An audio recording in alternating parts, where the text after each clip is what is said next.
Hello students, KCET ಮತ್ತು neat ವಿದ್ಯಾರ್ಥಿಗಳಿಗೆ ಒಂದು ಇಂಪಾರ್ಟೆಂಟ್ ಇನ್ಫಾರ್ಮೇಷನ್ ಇದೆ. ಅದರ ಬಗ್ಗೆ ನಾವು ಈ ವಿಡಿಯೋದಲ್ಲಿ ಡೀಟೇಲ್ ಆಗಿ ಡಿಸ್ಕಸ್ ಮಾಡ್ತಾ ಹೋಗೋಣ. ವಿಡಿಯೋನ ಸ್ಟಾರ್ಟ್ ಮಾಡ್ತೀನಿ. ಅದಕ್ಕಿಂತ ಮೊದಲು ಲೈಕ್ ಮಾಡಿ ಮತ್ತೆ ತಪ್ಪದೆ ಸಬ್ಸ್ಕ್ರೈಬ್ ಮಾಡ್ಕೊಳ್ಳಿ. ಈಗ ನಾವು ಇನ್ಫಾರ್ಮೇಷನ್ ಅನ್ನು ತಿಳ್ಕೊತಾ ಹೋಗೋಣ. ಈಗ KCET ಮತ್ತು ನೀಟ್ ವಿದ್ಯಾರ್ಥಿಗಳಿಗೆ ಫಸ್ಟ್ ರೌಂಡ್ ಸೀಟ್ ಅಲಾಟ್ಮೆಂಟ್ ರಿಸಲ್ಟ್ನ ನಂತರ ನೆಕ್ಸ್ಟ್ ಚಾಯ್ಸ್ ಎಂಟ್ರಿಗೆ ಸಂಬಂಧಪಟ್ಟಂತೆ ನಿನ್ನೆ ನಮ್ಮ KA ಕಡೆಯಿಂದ ಒಂದು ಬಿಗ್ ಅಪ್ಡೇಟ್ ಅನ್ನ ತಿಳಿಸಿದ್ರು. ನಾನು ಸಹ ನಿಮಗೆ ವಿಡಿಯೋನ ಮಾಡಿ ತಿಳಿಸಿದ್ದೆ.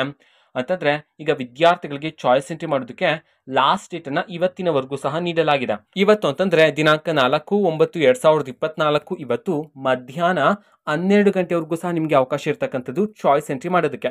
ಓಕೆನಾ? ಅಂತಂದ್ರೆ ಇನ್ನು 2 ಅವರ್ಸ್ ಮಾತ್ರ ಇದೆ ನೀವು ಚಾಯ್ಸ್ ಎಂಟ್ರಿ ಮಾಡೋದಕ್ಕೆ. ಇದು ತುಂಬಾ ಅಂದ್ರೆ ತುಂಬಾ ಇಂಪಾರ್ಟೆಂಟ್ ಆಗಿರ್ತಕ್ಕಂತಹ ಸ್ಟೆಪ್ ಆಗಿರುತ್ತೆ. 4 ಚಾಯ್ಸಸ್ ಅಲ್ಲಿ ನಿಮ್ಗೆ ಯಾವ್ದು ಸೂಟೇಬಲ್ ಚಾಯ್ಸ್ ಇದೆಯೋ ಅದನ್ನ ನೀವು ಸೆಲೆಕ್ಟ್ ಮಾಡಬೇಕಾಗಿರುತ್ತೆ. ಓಕೆನಾ? 12 ಗಂಟೆ ಲಾಸ್ಟ್ ಡೇಟ್ ಅಂತ ಹೇಳಿ ತಿಳಿಸಿರ್ತಕ್ಕಂಥದ್ದು. ಸೊ ನೀವು ಇನ್ನೂ ಸಹ ಚಾಯ್ಸ್ ಎಂಟ್ರಿನ ಮಾಡದೇ ಇದ್ರೆ ಇವತ್ತು ಲಾಸ್ಟ್ ಡೇಟ್ ಇರತಕ್ಕಂಥದ್ದು. ಓಕೆನಾ? ಸೊ ಇದು ಇವತ್ತಿನ ಒಂದು ವಿಡಿಯೋ.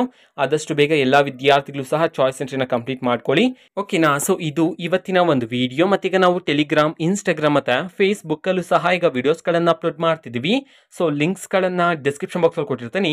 ಕ್ಲಿಕ್ ಮಾಡಿಬಿಟ್ಟು ಫಾಲೋ ಮಾಡಿ. ವಿಡಿಯೋಸ್ ಗಳನ್ನ ರೆಗ್ಯುಲರ್ ಗೆ ಅಪ್ಲೋಡ್ ಮಾಡ್ತಿರ್ತೀವಿ. ಜೊತೆಗೆ ಬೇರೆ ಡೌಟ್ಸ್ ಇದ್ರೆ ಕಮೆಂಟ್ ಮಾಡಿ ತಿಳಿಸಿ. ಮತ್ತೆ ವಿಡಿಯೋ ಇಷ್ಟ ಆಗಿದ್ರೆ ನಿಮ್ಮ ಫ್ರೆಂಡ್ಸ್ಗೂ ಸಹ ವಿಡಿಯೋನ ಶೇರ್ ಮಾಡಿ. All the best. Thank for watching. All the best. Thank you. Bye.